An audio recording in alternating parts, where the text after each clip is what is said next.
to see kids play freely, roam around, go down the beach. I think that's been amazing. I'm pretty bummed that you didn't get to come out to the temples more. Yeah. I spent 5 days crying. It's a really big power of this concept is that, no matter what, you can take time off for your own family and your own needs, and the rest of the community will not be hurt. My dad would be so disappointed. He raised me to just take it. If he saw me now just complaining about my accommodation With a coconut in your hand. coconut in my hand in paradise, he'd be pretty disappointed. Yeah. There's so many great things that are slowly showing itself. I think it's gonna be definitely worth it in the big picture.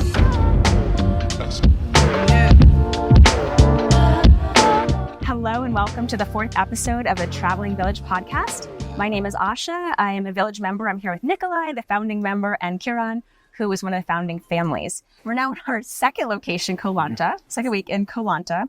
And I want to talk about sort of the pros and cons of this location. But first, I want to do a quick round of like highs and lows of the week. Yeah, I think my high has definitely been seeing the kids at this location. Like, we are 15 families living in the same place with a lot of outdoor space. Just seeing the kids and actually like asking them what did they prefer, like did they prefer Vietnam or here? And they all love it here because they have so much free time. And they actually say that there's so much to do here, and the adults think that there's like nothing to do around here. Yeah. And so I think it's amazing to see kids play freely, roam around, go down the beach, stuff like that. I think that's been amazing. My low has probably been adjusting to this setting. We live in a like small bungalow that's more basic, and that's been really hard with my balance with work and other things. So I'm still struggling a little bit with that. Yeah, I feel you. I feel the same way about struggling, but seeing the kids thriving. It's just been beautiful.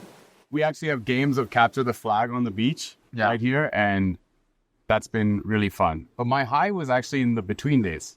So in between Vietnam and Thailand, we both actually, I think 3 families went to Cambodia, and I had never seen Angkor Wat before. So that was a completely like non-community related, but still empowered by the community because we had families there to kind of share that moment with. And I love the temple complexes and sharing that history with people. That was really fun. And then my low was probably the first week in Koh Lanta. I'm really struggling, guys. I don't know what to say. Sops loves it here. So our kid she loves the beach. She likes playing with all the other kids. And because there's 15 families in this one location, there's always kids playing it, right? There's never a dull moment at the pool, at the beach, at the play area. But I'm struggling. So that's the first week was a lot of learning for me, trying to get set up, and I complained a lot to my wife, and she still stuck with me. But yeah, I know the feeling. yeah. How about you? Well, I would have to say that my low was actually Cambodia. It's the opposite. Exactly opposite. It was That's so sad. Because that was the part I was most looking forward to on this trip. I've never been to Cambodia. I wanted to see Angkor Wat. We walk into the temple, and as soon as we walk in there, my son has a full-blown meltdown on my back. There's nothing I can do. And we walk out. And so it was 5 days of just basically sitting in the hotel being like, I don't actually know if I can continue on this trip. Like, it was so bad. And he was just really at some of his worst, and really sitting with myself, like, why am I actually doing this trip? Am I getting enough out of this to continue, or should I just book a flight home? Because like when he's not happy, I'm not happy. Yeah. So that was really tough. And I would say my highs were not necessarily this place being in Koh Lanta, but being in this setup has been really nice for both of us because we walk downstairs, there's breakfast, there's the beach, he can go play, he sees kids, he's making more connections. Yeah. And now all of a sudden my life's easier because he's very happy here. Yeah. So I'm pretty bummed that you didn't get to come out to the temples more. Yeah.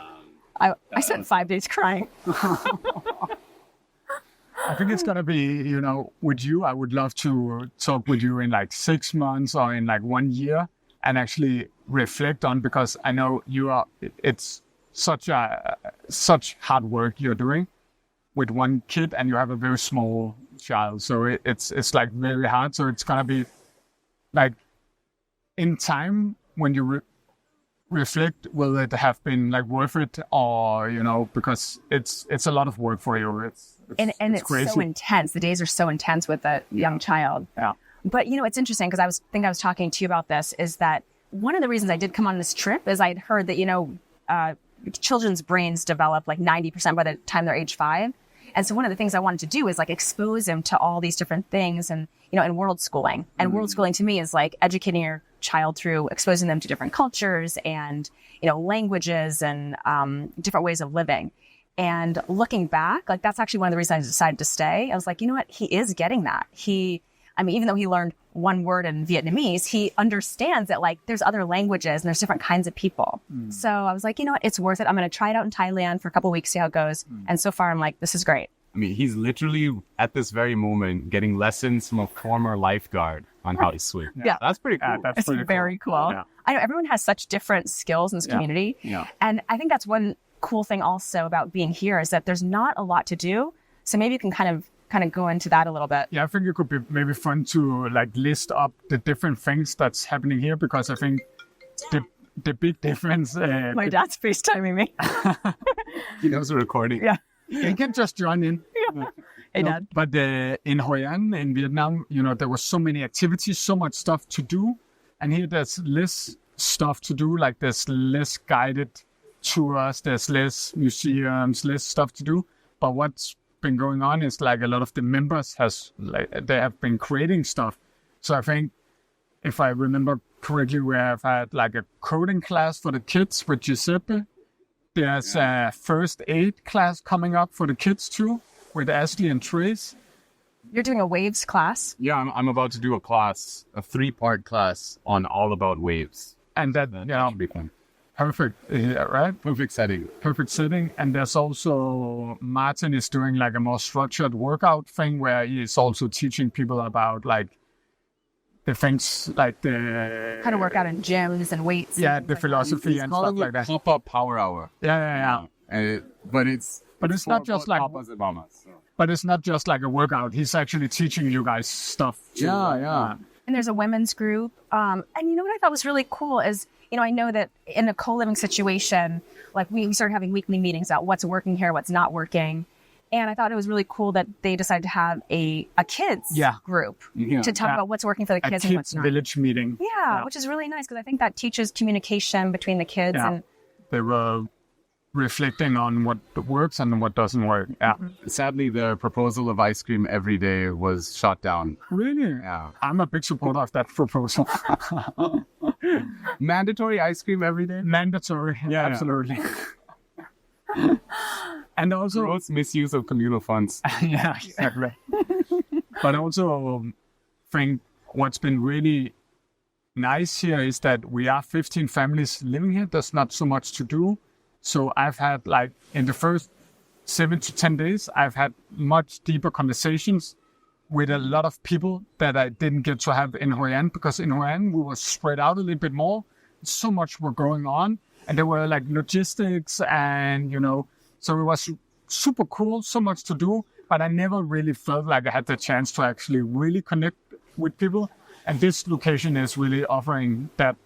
And then it's much slower pace, which I think is a challenge. But maybe we should talk about, like, both you and I, we struggled quite a lot adjusting to coming. I think it is the slower pace, right? Because when it's so much slower, and there's not a lot of things you can explore here, actually, right? Like, even a lot of the trips are guided snorkeling adventures. Koh Lanta is a more tourist-friendly location. I would say it's like more touristy than Hoi An, Vietnam, which is more of a city in its own right. It exists separate from tourism, whereas especially in the resort areas of Koh Lanta, there's not a lot other stuff to do. And the slowness of it kind of makes us sit with our own thoughts. Yeah. We're just kind of in our own heads a little bit.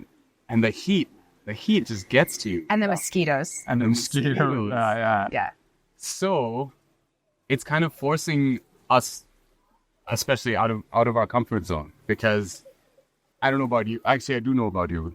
You like a nice cup of coffee. I don't even like air conditioning. Like, I'd like to just kind of sit around and have it.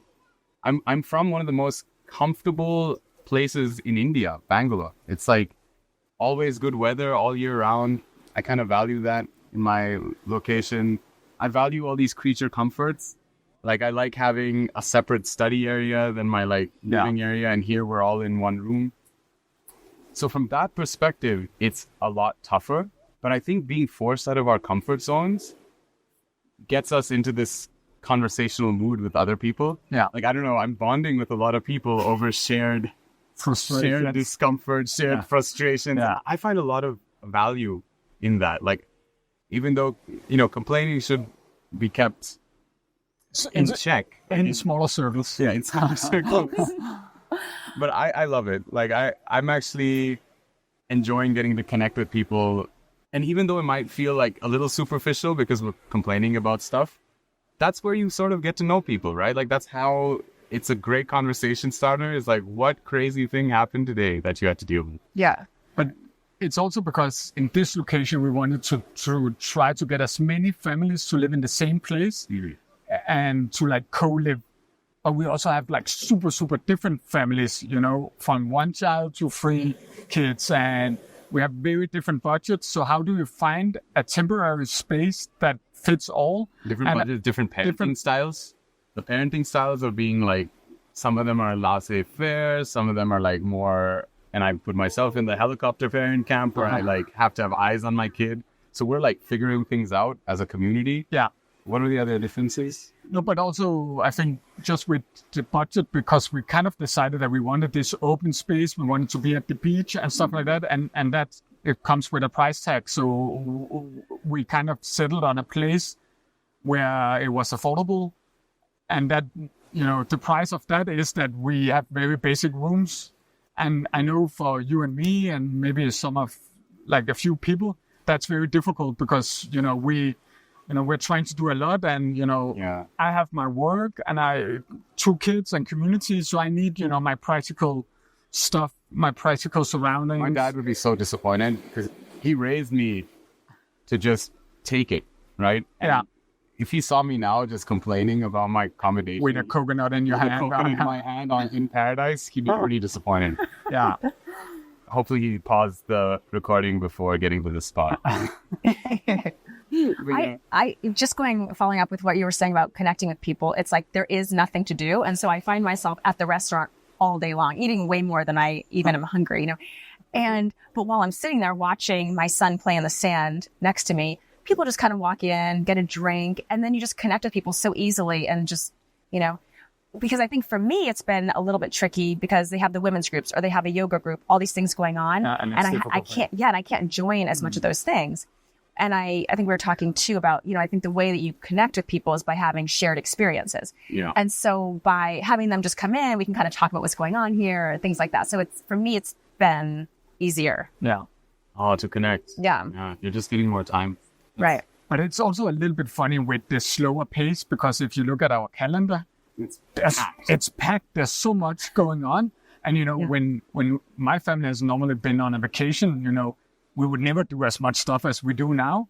And on top of that, you have all of the random things that just happens, like the play and the football on the beach. And, so I think it's difficult for some people, but there's so many great things that are slowly showing itself. And I think it's going to be definitely worth it in the big picture. Yeah. I want to talk a little bit about free play. We did this last time also. But I think you probably have some thoughts, and then, also with your son and how that's going. Yeah, I think we have a son who is more on the sensitive side. He's kind of shy, and he was very late before, or it was very late before he started asking for kids to play with, 4 years old, something like that. And, sometimes, and we unschool, we have him home full time in Denmark. So we actually think it's been super, super hard in Denmark to have him home because he's not like most kids are. In some ways, in some really beautiful ways, he's wired differently than most kids are. And it's been really hard in Denmark because there's expectations that they should just play and play dates with friends, and it should just work. And it's really not his way of doing stuff. He can look right through it if someone is trying to get him to perform. If you go to him and you say, show me this or do this, and he just refuses. Like, he won't even look at you. And so it's been really difficult because back home there's these expectations, and it's really difficult for me to not think that, am I doing something wrong? So coming here, and not just to Vietnam, but to Thailand here, where you see so many different parenting styles, but also the other adults, they see our kids, how they are, and they, it's been really great because a lot of people here have more experience than we have, also from like a professional perspective with child development and stuff like that. And the community has been so supportive. And I think there's one, Heidi, who has really talked a lot with my wife, Michelle. And, I think some of the things that we're taking from this is, that, will completely change how we will be as a family, and we will relax more in some things being different than most of the families back home. And here in Koh Lanta, it's with our son, it's been absolutely mind-blowing for us because he walks out in the morning and he wants to play with other kids. It's the first thing. He doesn't want breakfast. He just goes out and plays. And he doesn't talk a lot to strangers. Actually, he doesn't talk to strangers at all. And even close family members, sometimes he can be like, and here we actually notice him, talk with the other kids. And this, for her, like 99% of people, this will be, completely normal. But for us, it's been a really big challenge. And this is like his setting, That's amazing. Yeah. And for us, it's like a completely mind-blowing experience to see that it's not because we're doing something wrong. There's nothing wrong with him. He just needs, a little bit different way and a little bit different setup. He needs much more control. He needs to have a safe space where he can go, and he needs to go out and play and perform when he's ready for it. Yeah, when he wants to. And he has that here. And in the first days, I was like, I can't stay here. I need more space for working. And I was up looking at like this hillside retreat, beautiful own kitchen and terrace. And it were, I could just see myself like working. But just in the first few days, we could see with Kai, and, that's of course worth so much. Last week was the first time I played with Kai, and he's really fun. He's playing with adults now too. And yeah. I've been playing with a lot of the kids, and we've been we were play fighting, and it was a good time. And as an adult, we don't get to play that often. Like sometimes it takes a specific context for us to let go of our inhibitions. Let go of oh, do I look too much like a kid if I'm just going to go and like run around the beach and play with kids? Yeah. And we kind of have that space here where all the parents are around. We're just here 24/7. So there's not a lot to do except let go of your inhibitions and play. And it's beautiful to hear your story, man, about Kai. And what I can see now is the power of the village is also that the kids are getting comfortable with other people. And it's, it's kids who have not talked to, like Kai hasn't talked to you a lot. No. But he's seen you for like 2 months now. He's like really comfortable now. And he sees you come and go.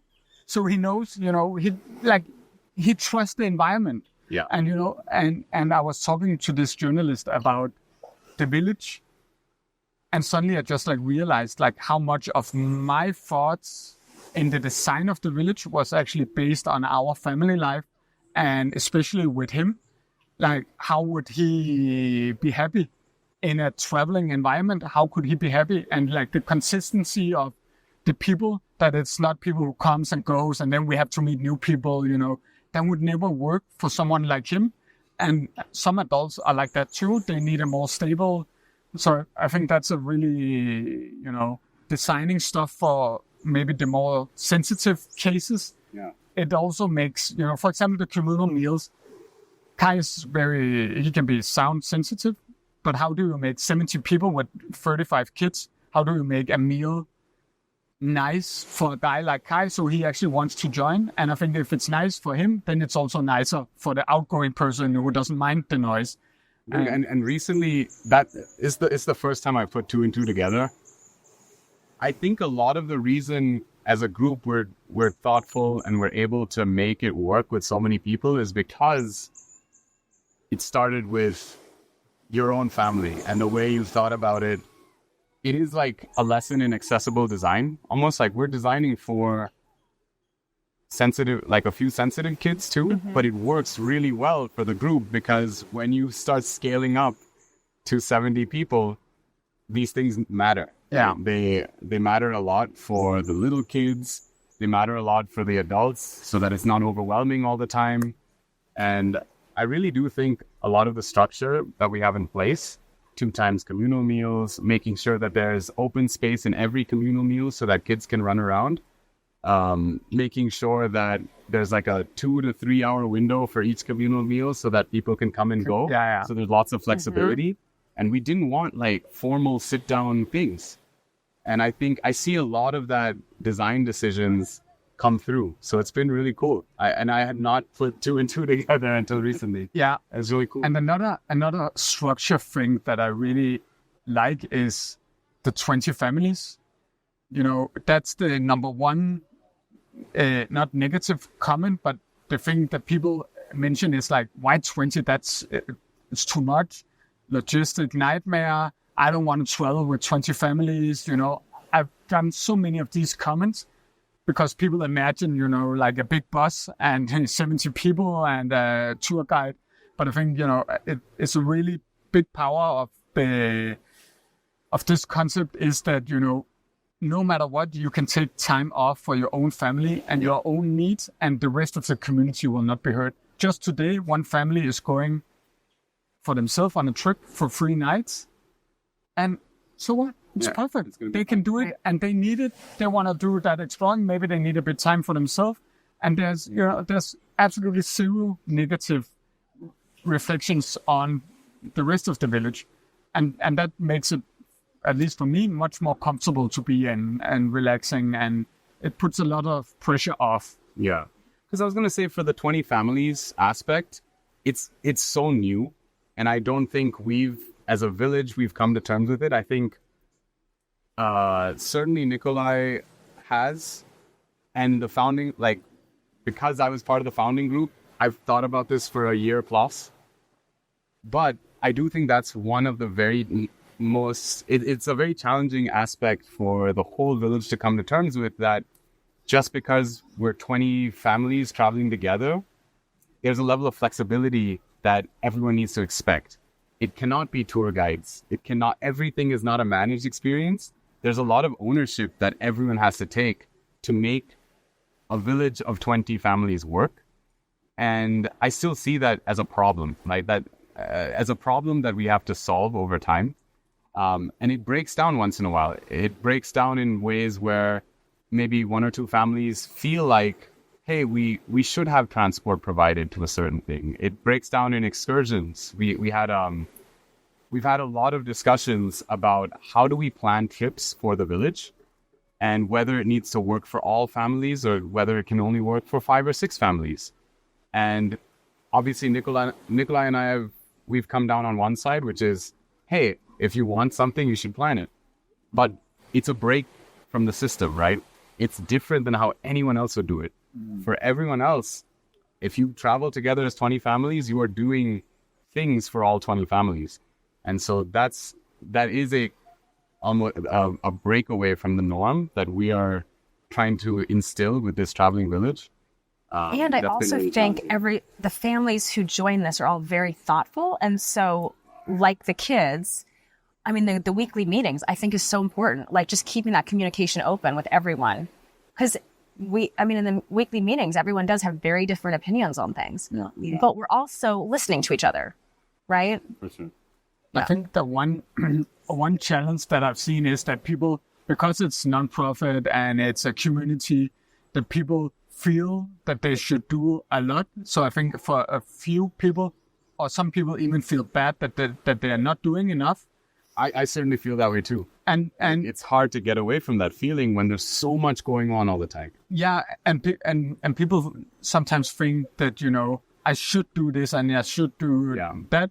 And I think for some people, sometimes they forget maybe to just, think about themselves first, be their own family, because they want the community so much, and it should, we should go with them, and, but I think that's also something where some design changes should be made, or maybe it should just be said in the handbook that, you should do you first. And when you are in balance and when you're happy, then you also contribute with the things that, it shouldn't be hard work. Of course, we have some things that we need to do and create and stuff like that. But I feel like some are pushing themselves a little bit too hard because they really want community and they want to be a part of it. And I mean, I'd almost say that's kind of one of the reasons this podcast is only being recorded on the second week. I think all three of us needed space and time. As soon as we landed in Koh Lanta, I think we were all struggling. It was a huge adjustment. For everyone. And we just couldn't even take it takes like an hour to record this thing. Yeah. It's tough. Yeah. What do you think the overall feel is with everyone, not just us three, but what's the feeling you're getting? I think there's been a lot of, not complaining, but a lot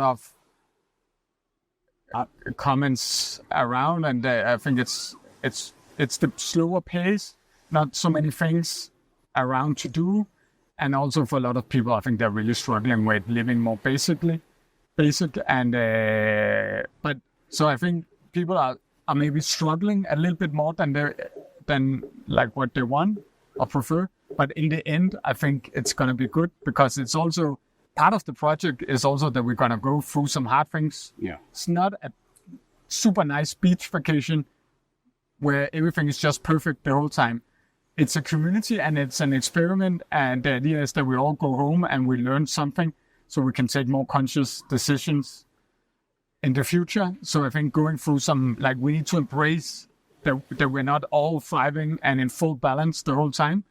So and it'd be really weird if we were all just thriving and in balance all the time. That wouldn't be life, because life isn't like that. And so I like to add on to what Nikolai said.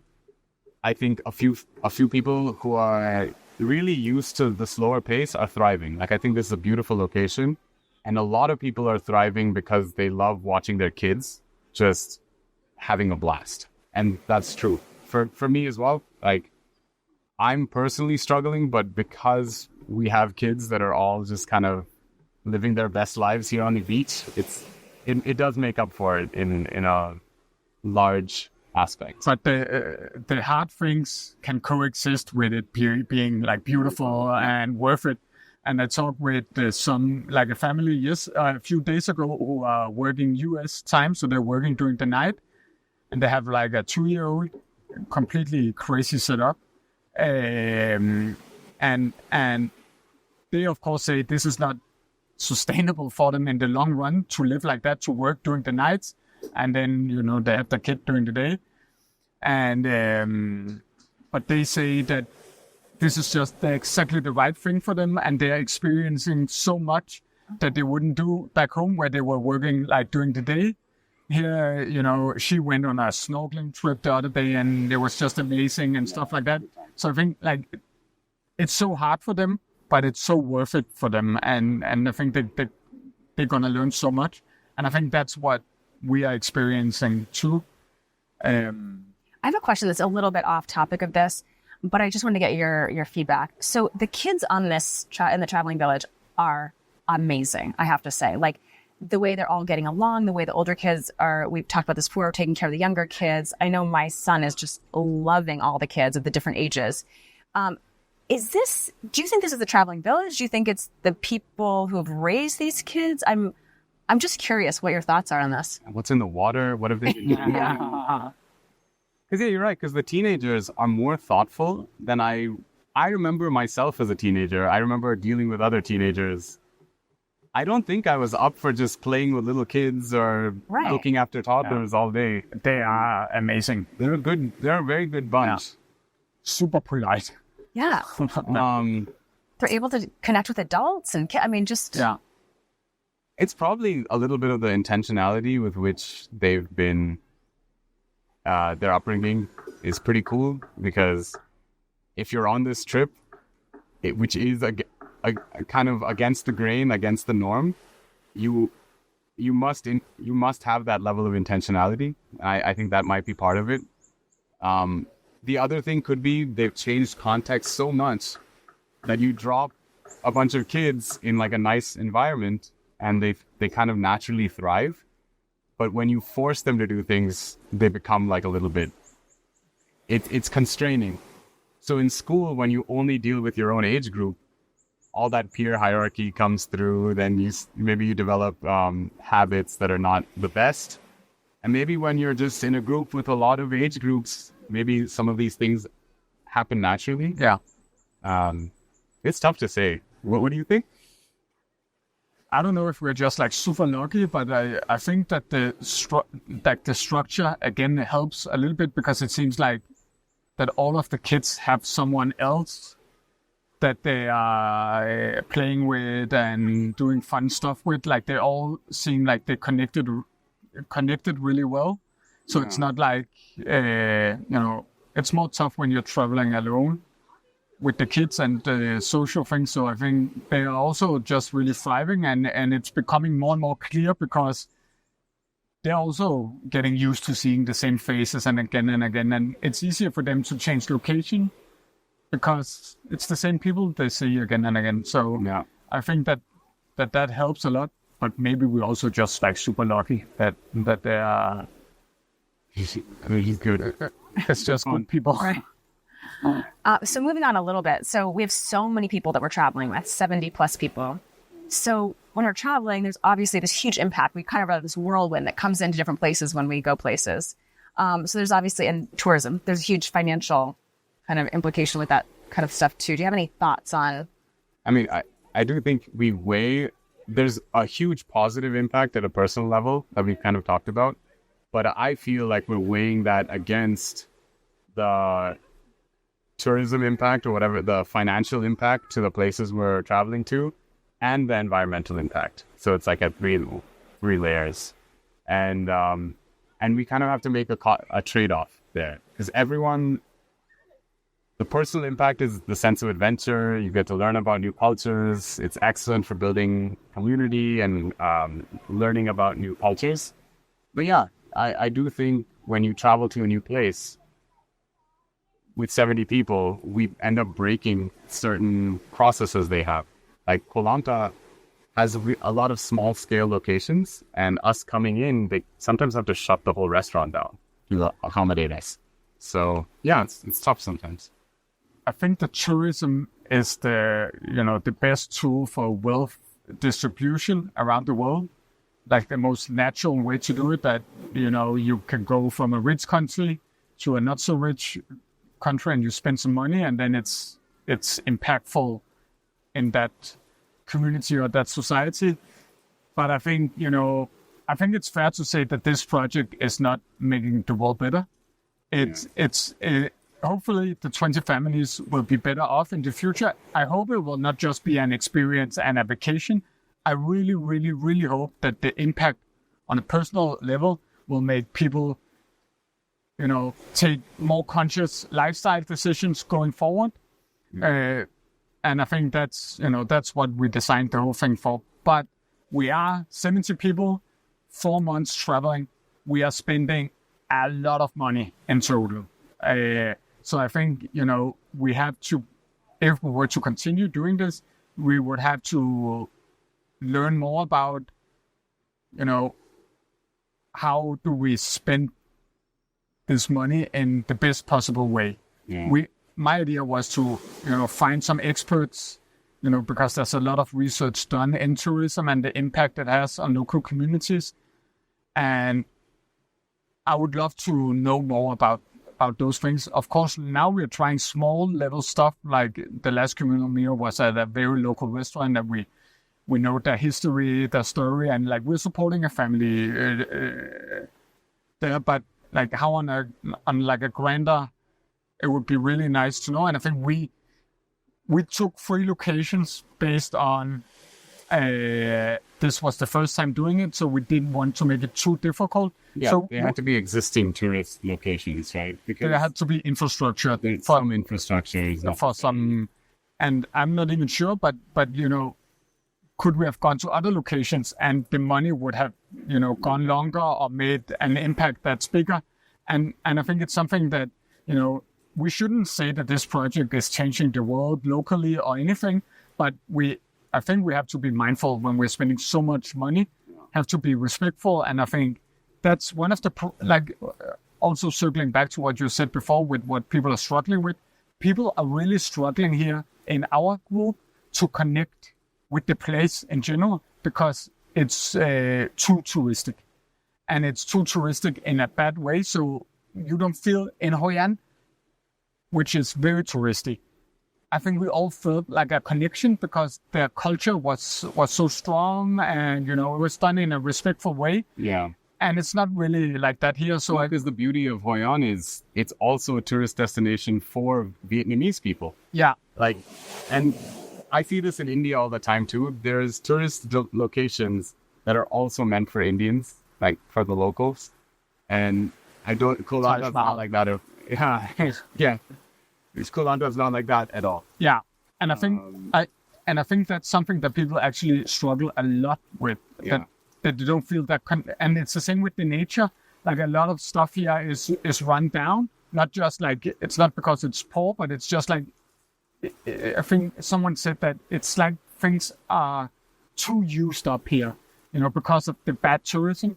So I think that's one thing I would love to learn more about. Like if we are traveling, if we decide to travel, what is the best way to do it in a group like this?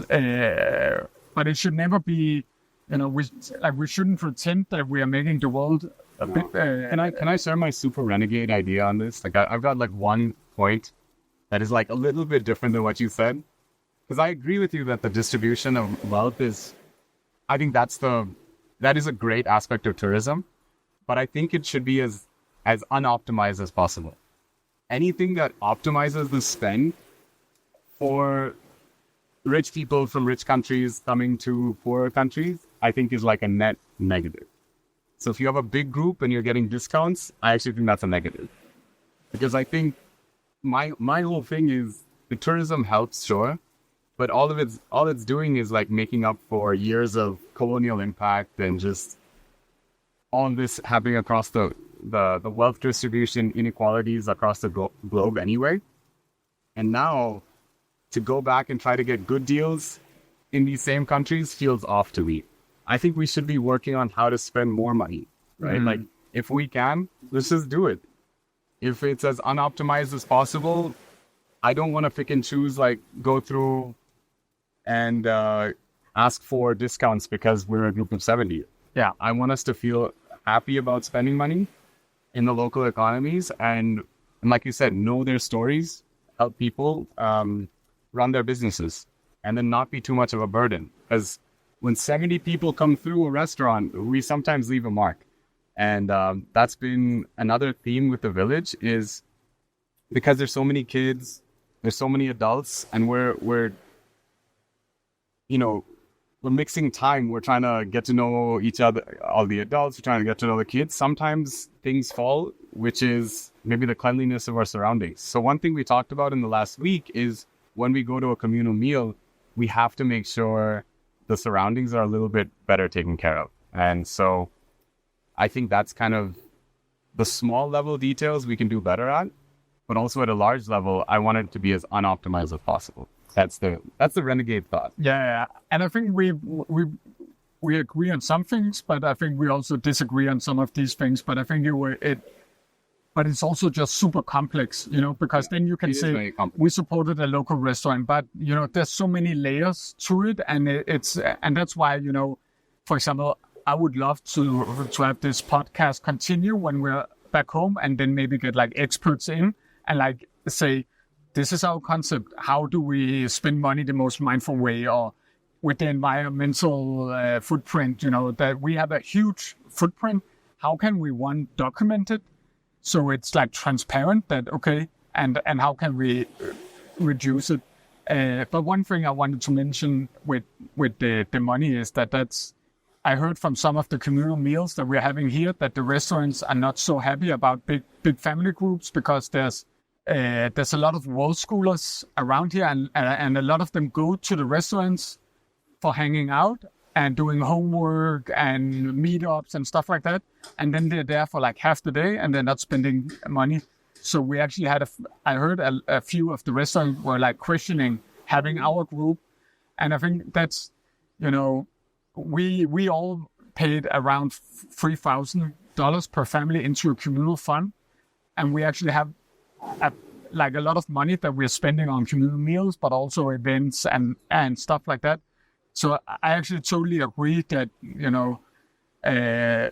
we should, try to spend more money, but you also, it's so easy to spend money locally when you're traveling in a bad way. Yeah. And I would personally love to know more about this. And, because, for example, in Hoi An, we had a communal meal where the food was from a restaurant that had an owner from Germany.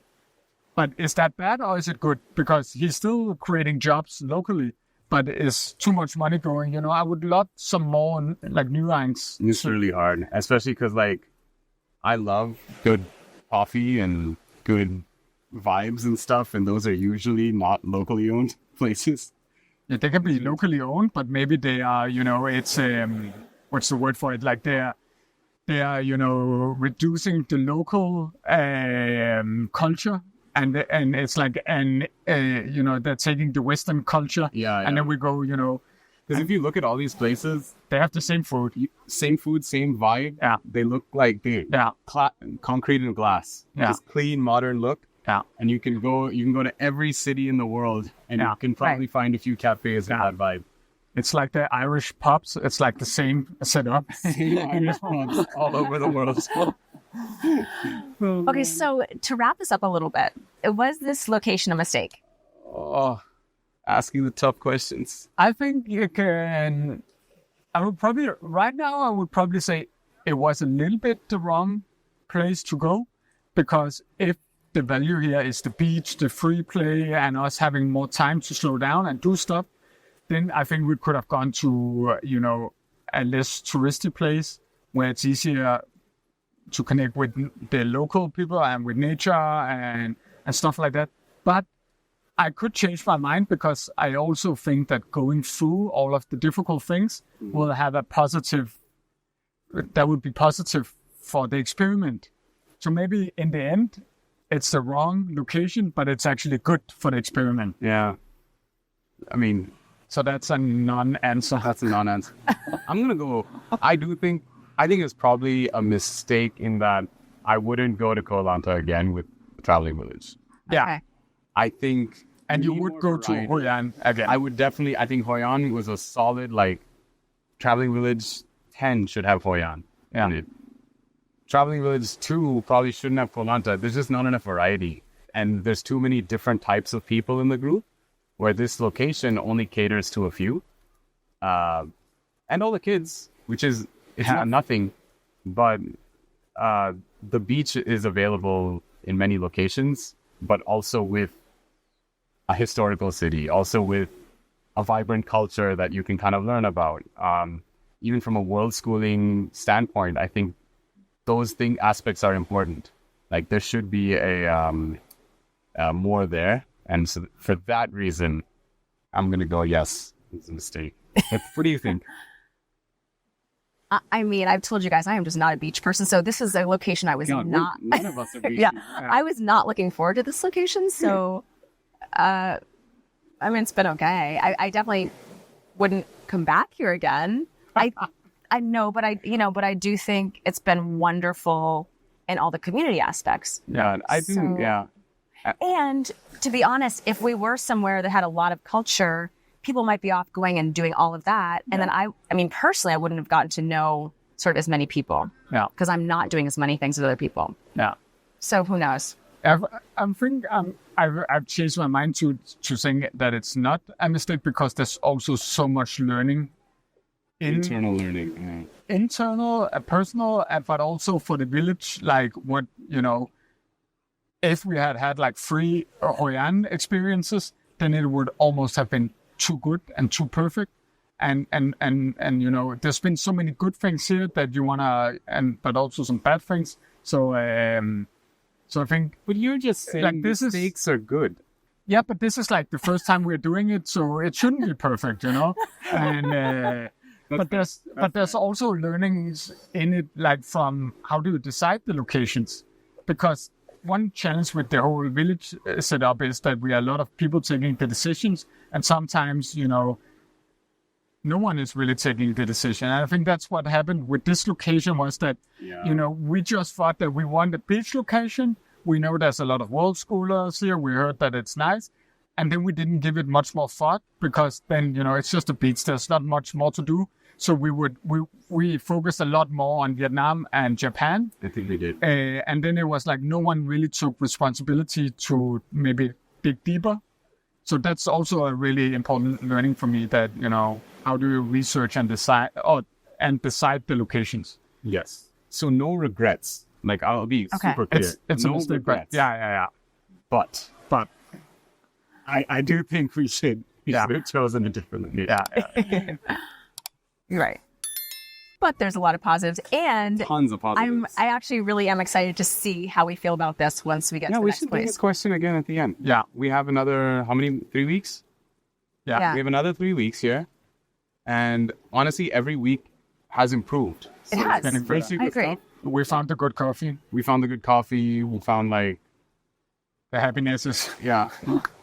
Coconuts every day. I discovered cha Thai tea here. So I have that every day.